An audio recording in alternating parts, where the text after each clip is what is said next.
नमस्ते, आप सभी का हार्दिक स्वागत। समास प्रकरण की बात कर रहे हैं और नए तत्पुरुष समास के विषय में आज बात कर रहे हैं। विद्यार्थियों, नए तत्पुरुष समास तत्पुरुष का ही एक भेद है और इस समास में यह हमें ध्यान रखना है कि प्रत्येक परीक्षा में नए तत्पुरुष समास से कई बार प्रश्न पूछे जाते हैं। बहुत सरल है, थोड़ी सी चीजों को हमें ध्यान रखना है कि किस प्रकार हमें इसका निर्णय करना होता है। तो पहली चीज तो ये ध्यान रखिएगा कि नए तत्पुरुष समास के जितने भी समस्त पद होते हैं वह निषेधवाचक होते हैं। निषेधवाचक से मेरा तात्पर्य यह है कि ऐसे शब्द जिनमें नकारात्मक भाव प्रकट होता हो,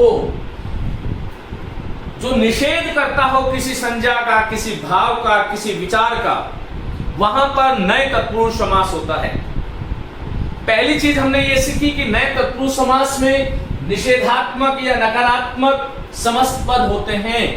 आप लोग समझ गए होंगे। इस समास में आपको ध्यान रखना है कि एक उपसर्ग होता है अ, एक होता है अन, एक है अन, एक है ना, एक है ला, एक है बे।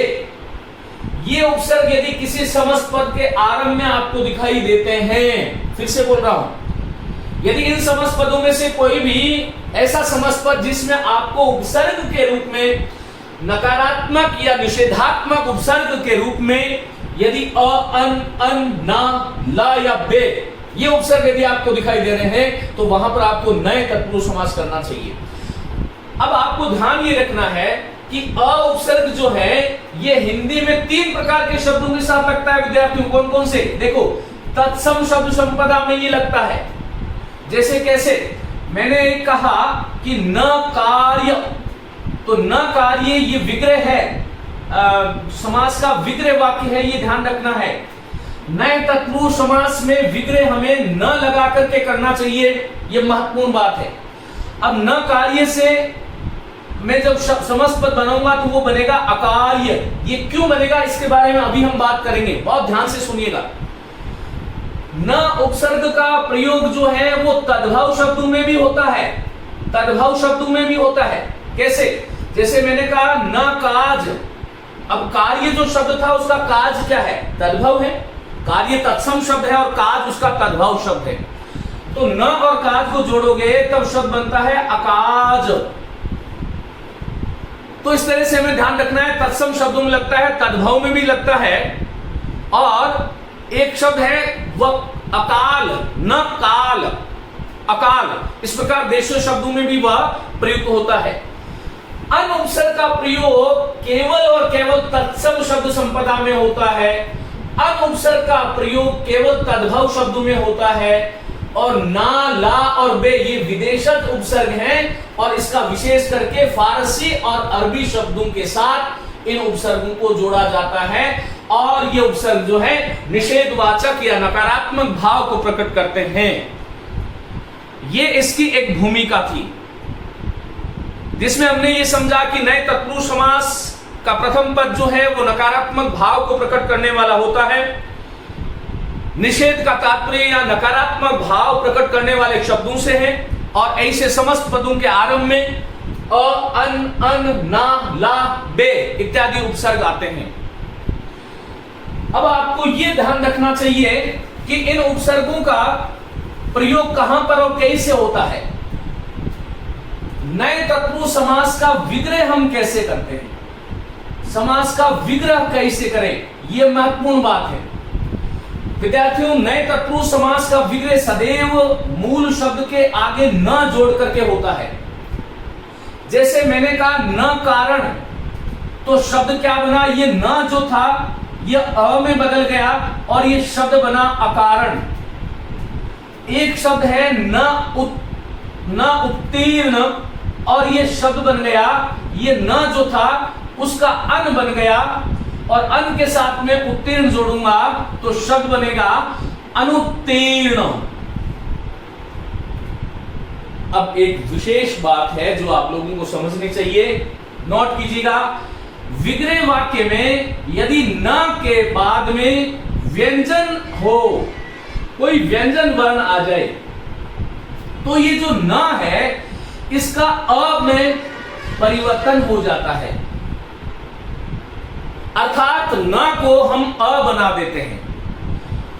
और विग्रह वाक्य में न का योग यदि किसी स्वर, कोई ऐसा शब्द जिसके आरंभ में पहला वर्ण स्वर हो, तो ये जो न है ये न अन बन जाता है। और इस न के बाद में कोई यदि अरबी और फारसी का शब्द हो तो ये जो न है उसका ना भी बन जाता है, ला भी बन जाता है और बे भी बन जाता है। अब ये कैसे होता है, मैं पहले एक उदाहरण देता हूं और फिर समग्र उदाहरणों की हम बात करेंगे। देखिए, मैंने एक वाक्य लिया न बोध, ये विग्रह वाक्य है। इस न के आगे क्या आ रहा है, ये ब आ रहा है, जो कि क्या है, व्यंजन है। और न के आगे व्यंजन आएगा तो ये न जो विग्रह में आया था उसका हम अ बना देते हैं और ये वाक्य बन गया अबोध। ये अबोध जो है वो समस्त पद है, इसका विग्रह जो है वो न बोध है। और इस अबोध में समास का नाम पूछे तो नए तत्पुरुष समास है, हमें इस दृष्टि से विचार करना चाहिए। जैसे मैंने कहा न शिष्ट, अब मैंने आपको ये दे दिया न शिष्ट से क्या वाक्य बनेगा, तो न के आगे श आ रहा है, न के आगे श मानी व्यंजन है, तो ये जो न है उसको मैं अ बना दूंगा और ये शब्द बनेगा अशिष्ट। इसी प्रकार से न के आगे यदि परिचित जोड़ दूं तो न के आगे प क्या आ रहा है, व्यंजन आ रहा है, न का अ बना दो और ये शब्द बन गया अपरिचित।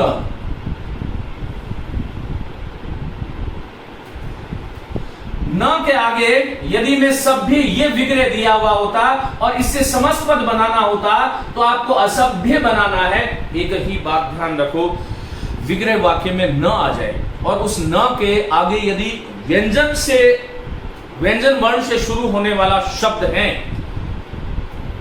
तो आप न को परिवर्तित कर देते हो अ में, ये आपको ध्यान रखना चाहिए। ऐसे हजारों उदाहरण बन सकते हैं। जैसे मैंने कहा न प्रिय, ये न के आगे प आया तो ये न अ बन गया और शब्द क्या बना, अप्रिय। ये अप्रिय जो शब्द है ये समस्त पद है, न प्रिय विग्रह वाक्य है। अप्रिय शब्द जो है वो नए तत्पुरुष समास का उदाहरण है। मैंने आपसे कहा न स्थिर, बोलो क्या बनाओगे, न के आगे स आ रहा है, न का अ बना दोगे, शब्द क्या बनेगा, अस्थिर। इस प्रकार से आपको ध्यान रखना है। मैंने कहा न धर्म, शब्द क्या बनेगा, समस्त पद क्या बनेगा, अधर्म। न गोचर, गोचर का मतलब होता है दिखाई देने वाला, शब्द बनेगा अगोचर। और दूसरी बात ये भी ध्यान रखें कि सभ्य का विलोम शब्द असभ्य है, गोचर का अगोचर है, परिचित का अपरिचित है, धर्म का अधर्म है, स्थिर का अस्थिर है, प्रिय का अप्रिय है, शिष्ट का अशिष्ट है, कारण का अकारण है। ये हमें ध्यान रखना चाहिए। जैसे मैंने कहा न नाथ, शब्द क्या बना, बोलो अनाथ। ये परस्पर विलोम है, नाथ और अनाथ। इसका मतलब क्या हुआ, निषेधात्मक विलोम शब्द जिनके आरंभ में अ, अन, न, ला और बे ये उपसर्ग आपको कहीं दिखाई दे रहा है, ये वस्तुतः देखो निषेधात्मक उपसर्ग है।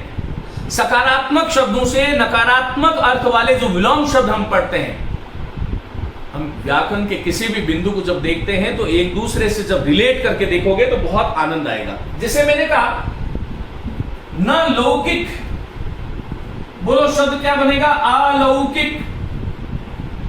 न मंगल, शब्द क्या बनेगा, अमंगल।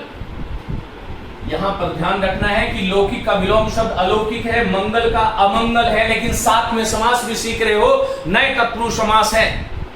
विग्रह सीख रहे हो, नए तत्पुरुष समास के जितने भी उदाहरण हैं उसका विग्रह एक ही रीति से होता है, ध्यान रखना। तो इस प्रकार से हमें ध्यान रखना है, न भाव से अभाव बनता है, न लग से अलग बनता है। मैंने आपको कहा कि अ उपसर्ग का प्रयोग तत्सम, तद्भव और देशज। देशज शब्द क्या है, न लग। अभी न के बाद में ल आ रहा है, शब्द क्या बनेगा, अलग। अ उपसर्ग है, लग मूल शब्द है। और ये अलग शब्द जो है वो देशज शब्द है। तद्भव तो वह होता है जिसका स्रोत संस्कृत से आया हो, तत्सम आया हो। इसका एक बार आप स्क्रीनशॉट ले लें, फिर हम आगे चलते हैं।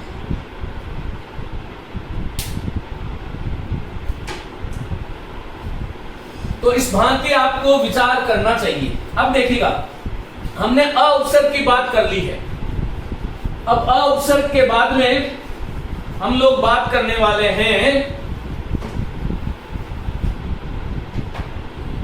अन कहां पर आता है। तो विग्रह वाक्य में न देखो, और न का योग किसी स्वर से आरंभ होने वाले शब्द से होता है, तो ये जो न है, ये न जो है वो अन बन जाता है। एक विशेष बात जो बहुत गलतियां हम करते हैं, एक उपसर्ग लिखिए अन और एक उपसर्ग है अन।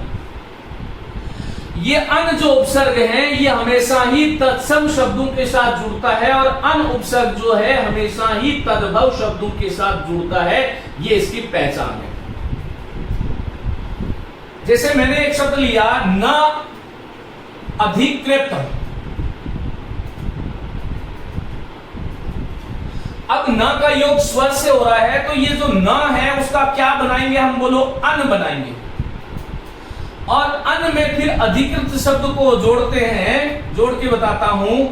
तो देखिए अ है, फिर न में अ जुड़ेगा तो अ पूरा हो, न पूरा हो जाएगा, और ये शब्द बनता है अनधिकृत।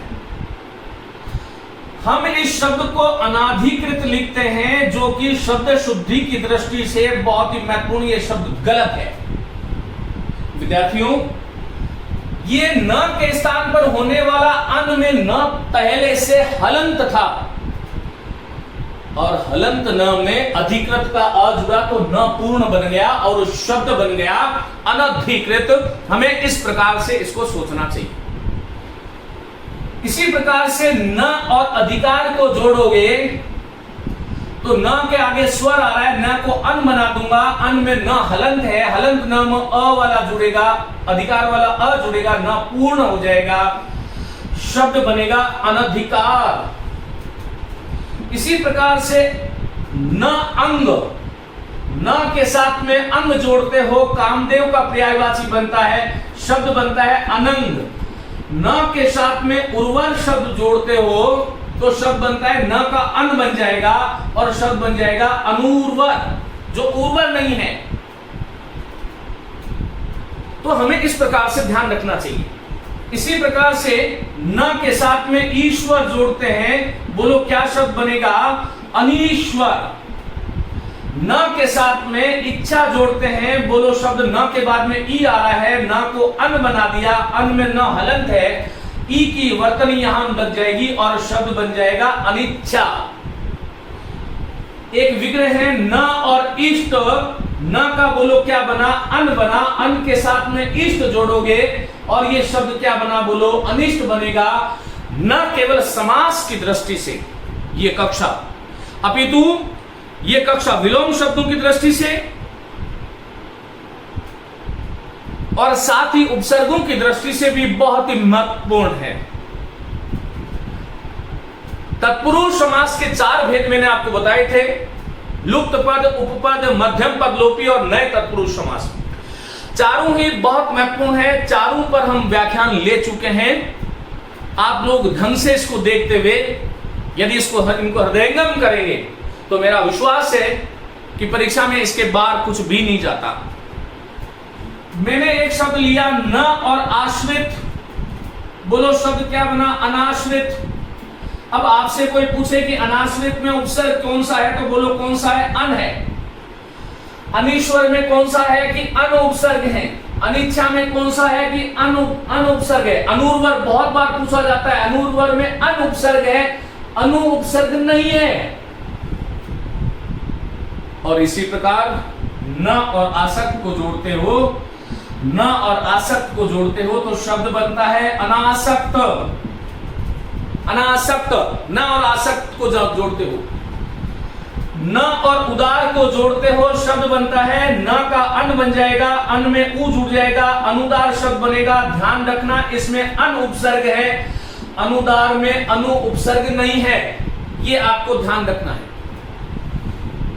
न और आवश्यक शब्द है, न के आगे आ स्वर आ रहा है, न को अन बना लो, अन में न हलंत है, आ वाला जोड़ दो, न बन जाएगा, अनावश्यक बन जाएगा, अन उपसर्ग है।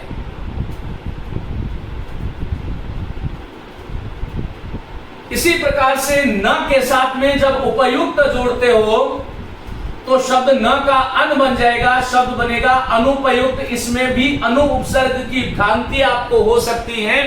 फिर मत कहना कि मैंने बताया नहीं। कई बार आता है प्रश्न कि निम्न में से किस शब्द में अनु उपसर्ग का प्रयोग नहीं हुआ है, और हम क्या करते हैं, अनु हमें कहीं भी, अब इसमें अनु दिखाई दे रहा है, इसमें आपको अनु दिखाई दे रहा है, इसमें आपको अनु दिखाई दे रहा है, लेकिन वस्तुतः यहां पर उपसर्ग अनु है ही नहीं, यहां पर उपसर्ग अन है।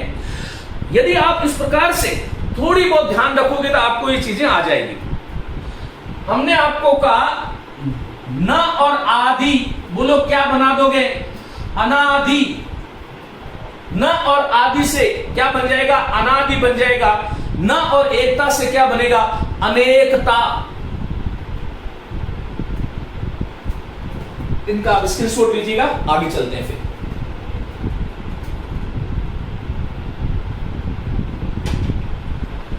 इन चीजों को आप यदि ढंग से पढ़ लिए तो इतना ही जानता हूं कि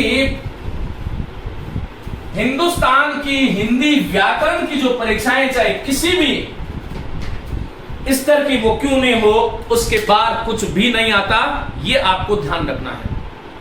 इसी प्रकार से मैंने कहा न और होनी, न के बाद में होनी शब्द, देखो ये अन जो है वो हमेशा ही तद्भव शब्दों की पहचान है। ये न जो था उसका अन बन गया, अन के साथ में होनी जोड़ दो, अनहोनी बन गया। अनहोनी में उपसर्ग पूछे कौन सा है, एग्जामिनर आपको एक अन देगा, एक अन देगा, एक अ देगा, बोलो कौन सा करोगे, अन करोगे। चीजें छोटी छोटी है लेकिन ये बहुत ही काम की है। जैसे एक उधर आप वापस लिख लीजिएगा, न अशन शब्द बनता है अनशन, अनशन, उसने अनशन किया। अशन का अर्थ होता है खाना, अशन खाना, अनशन जो अन्न जल को त्याग दे, खाने पीने को त्याग दे, वह अनशन है। अनहोनी है। इसी प्रकार से न मोल, बोलो क्या बनेगा, अनमोल। यहां पर ये जो न था उसका क्या बन गया, अन बन गया, ये आपको ध्यान रखना है। इसी प्रकार से न के साथ में गिनत शब्द आए, बोलो क्या बोलो बनाओगे, अनगिनत बनाओगे। तो अनहोनी है, अनमोल है, अनगिनत है। न के साथ में देखा बनाओगे, ये विग्रह है, समस्त बनेगा अनदेखा। उपसर्ग इसमें अन है। न के साथ में पढ़ बनाओगे तो शब्द बनेगा, न का अन बन जाएगा, आगे पढ़ जोड़ दो, शब्द बनेगा अनपढ़। और ये था आपका अ अन अन। हम बात करेंगे ना, ला और बे उपसर्ग की, जो कि अरबी और फारसी के जो शब्द है उसमें जो न आता है विग्रह में, उसका या तो ना हो जाता है, या फिर ला हो जाता है, या फिर बे हो जाता है। ये अरबी और फारसी के शब्द हैं। इसको एक बार आप स्क्रीनशॉट ले लें, हम आगे बढ़ते हैं। देखिए मैं एक शब्द लिखता हूं, मैंने लिखा न और इंसाफ, फ के नीचे नुक्ता आएगा, ध्यान रखना। ये इंसाफ शब्द अरबी का है, तो न का क्या बनेगा, बोलो ना, फिर आगे क्या है, बोलो इन, फिर आगे क्या है, सा, और आगे शब्द है ना इंसाफ। तो ना उपसर्ग जो है ये तो हो गया अरबी का, फारसी का, और इंसाफ जो है वो है अरबी का, तो शब्द बन गया फारसी और अरबी से संकर शब्द ना इंसाफ। इसी प्रकार से न के साथ में जब उम्मीद जोड़ते हो तब न जो है उसका ना बन जाएगा और शब्द बनता है ना उम्मीद। न के साथ में जब कद्री जोड़ते हो तो शब्द बनता है ना कद्री, या फिर एक शब्द बनता है बेकद्री। इन दोनों का जो विग्रह होगा वह न कद्री ही होगा। इसी प्रकार से न और काबिल को जब जोड़ते हो, न और काबिल जोड़ते हो तो ना काबिल, इस प्रकार जो अयोग्य है उसके लिए शब्द आता है ना काबिल। इस प्रकार से आपको ध्यान रखना है। न के साथ में जब पाक जोड़ते हो तब हम बोलते हैं नापाक इरादे, नापाक। इसी प्रकार से न के साथ में काम जोड़ते हो तो ये शब्द बनता है नाकाम, नाकाम शब्द बनता है। ये भी आपको ध्यान रखना है, ये फारसी और अरबी का शब्द है। न के साथ में जब जायज शब्द जोड़ते हो तब शब्द बनता है नाजायज। जो जायज नहीं है वो नाजायज है। इसी प्रकार से न के साथ में जब लायक शब्द जोड़ते हो तब शब्द बनता है नालायक। ये विशेषण, नालायक जो शब्द है ये विशेषण है। इसी प्रकार से न और बालिग को नाबालिग करोगे, न और बालिग शब्द है, जो अभी बालिग नहीं हुआ है उसको नाबालिग करोगे। न और कसूर को जोड़ोगे तो नाकसूर है। तो ये आपको ध्यान रखना है कि किस प्रकार से इन शब्दों का निर्माण होता है। आप लोगों ने बहुत बार सुना होगा कि आपने मुनासिब नहीं समझा, तो मुनासिब का विलोम शब्द है ना मुनासिब, और ये शब्द बनता है ना मुनासिब। इस प्रकार से आपको ध्यान रखना है। न और मुराद से ना मुराद शब्द बनता है, न और साफ से ना साफ शब्द बनता है, न और पसंद से, न और पसंद से न को ना हो जाएगा, शब्द बनता है ना पसंद। इस प्रकार से आपको ध्यान रखना है। न और साज से नासाज, इस प्रकार से इन शब्दों का निर्माण होता है। आप इसका एक बार स्क्रीनशॉट लें, फिर हम आगे चलते हैं।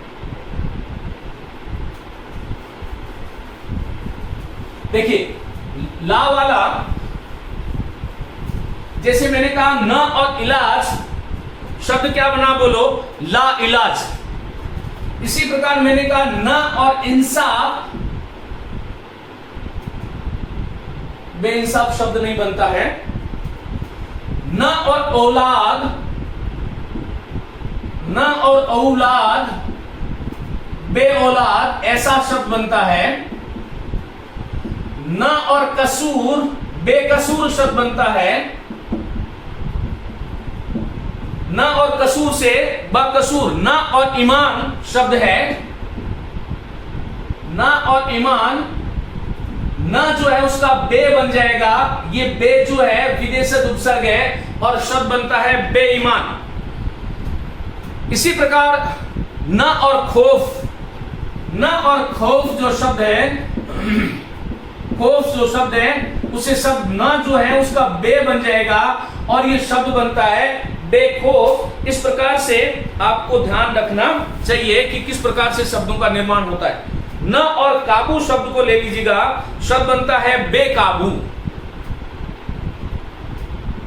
एक शब्द और है न और आस्तिक, जो है उससे अनास्तिक नहीं बन करके नास्तिक बनता है। ये नास्तिक वस्तुते तत्सम शब्द है, लेकिन इसमें आरंभ में न जो है उसका न ही रहता है और अन बन करके नास्तिक शब्द का निर्माण होता है। इस प्रकार से नए तत्पुरुष समास के विषय में हमें जानना चाहिए। ऐसे समस्त नकारात्मक निषेधात्मक शब्द जिसके आरंभ में, समस्त पद के आरंभ में अ, अन, ना, ला और बे शब्द आ जाए तो वहां पर हम लोगों को नए तत्पुरुष समास करना चाहिए। ये बहुत ही महत्वपूर्ण कक्षा है विलोम शब्द की दृष्टि से, विग्रह की दृष्टि से। उम्मीद है आप इसका भली भांति स्वाध्याय करेंगे और जो मैं पढ़ा रहा हूं इसका आप जो है अपने स्तर पर आपको नोट्स बनाना चाहिए। नोट्स बना करके उसका जब भी परीक्षा पास में हो तो इन जो है इन शब्दों को यदि आप देखेंगे तो निश्चित रूप से आपको बहुत फायदा होने वाला है। बहुत बहुत शुभकामनाएं, सभी को धन्यवाद, नमस्ते।